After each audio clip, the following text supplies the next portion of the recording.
trust that, hey, they're not gonna take anything away from me. What if they have, what if they're resource guarding with other dogs? Oh, that's tough.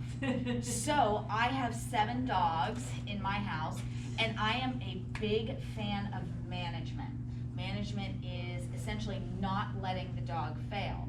So most of you are soon to be college graduates, right?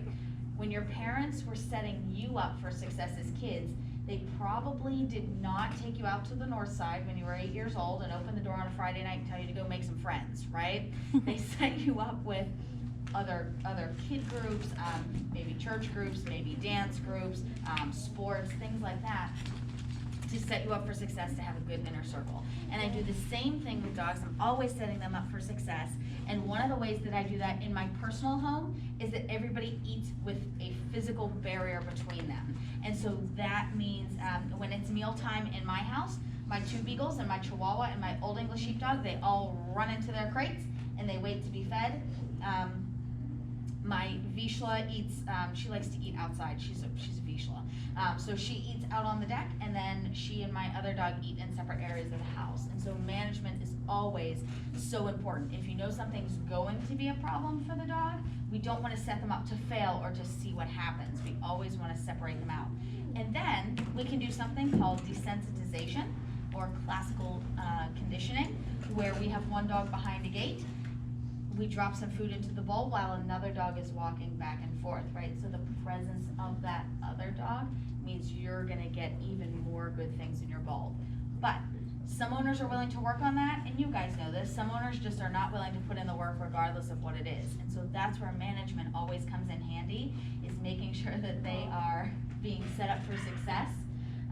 And that, yes? What's her name? Juno. Hi, Juno. She's a good. What? She said your name and now you're leaving, huh? Yeah, I know. Juno. Go say hi. No, she's not going anywhere. She's very nosy. Did that answer your question? Yeah. Yeah.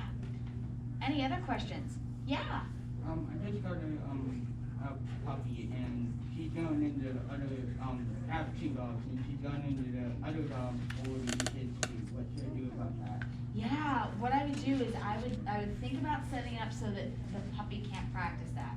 So I have found that adult dogs tend to give puppies a pass, right? Like, sort of like if you have a younger sibling or nieces or nephews and they tend to be poking you, you're not gonna have the same response as another adult. But what generally happens is that when puppies hit about 6 to 7 months old, the adult dogs say, okay, that's enough.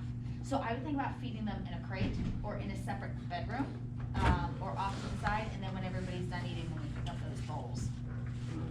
Okay, it's a great question. I have a question.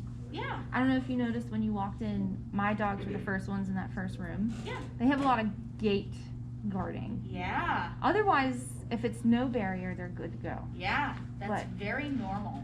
Okay. Yeah. We try to express that to everyone, but my dogs Yeah. don't like people on the gate. Yeah, we call that barrier frustration, and sometimes you'll see that on leash as well. Mhm. And very infrequently am I a fan of dogs meeting other dogs that they don't know on a leash, because what happens is dogs want information, right? They want to sniff, they want to see what's going on, they want to see all of the things, and when they can't get that information, they get frustrated. And when we get frustrated, we say, oh, I'm so mad. And that's essentially what the dogs are doing too, that they say, oh, I just want information, I just want to sniff that butt, right? I can't sniff the butt. The world is ending. Yeah, what? You want a treat? Okay, that's nice, it's very good. So what I generally do with any type of barrier frustration is I'm always looking at my dogs like a traffic light.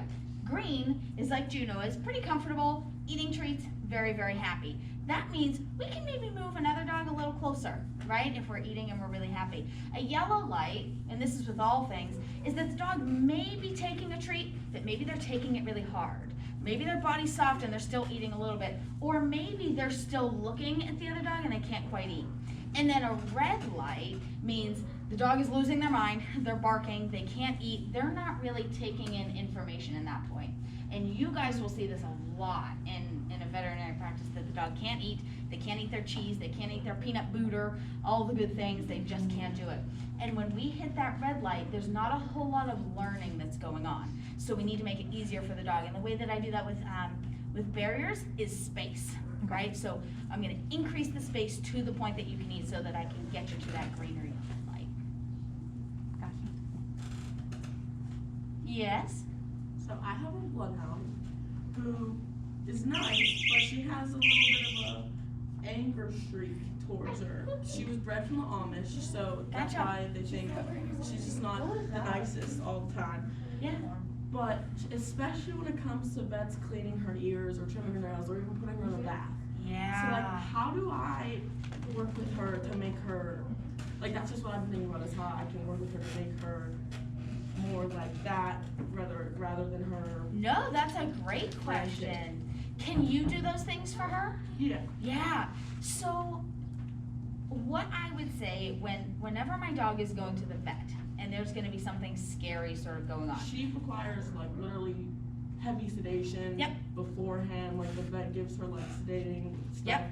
before she goes and when she gets there and she's still frightened. Yeah, I think that is, I think sedation, I would rather any day see a dog sedated than a dog freaking out, because then they're also practicing those aggressive behaviors. What I would recommend is when you are at home with her, Juno, come, good girl. How's love, sister? What tricks does she know? She knows lots. Let me get to her question first and then I'll come back to you, okay? Okay. But what I would do is I would handle her ear, yes. I would give that marker word or that click, yes, and then I'm feeding. And I would use something really high value, like hot dogs, chicken, or cheese. Whenever my dog is really struggling with anything in particular, my value of reward goes up. That doesn't mean more expensive, it means something that they really like.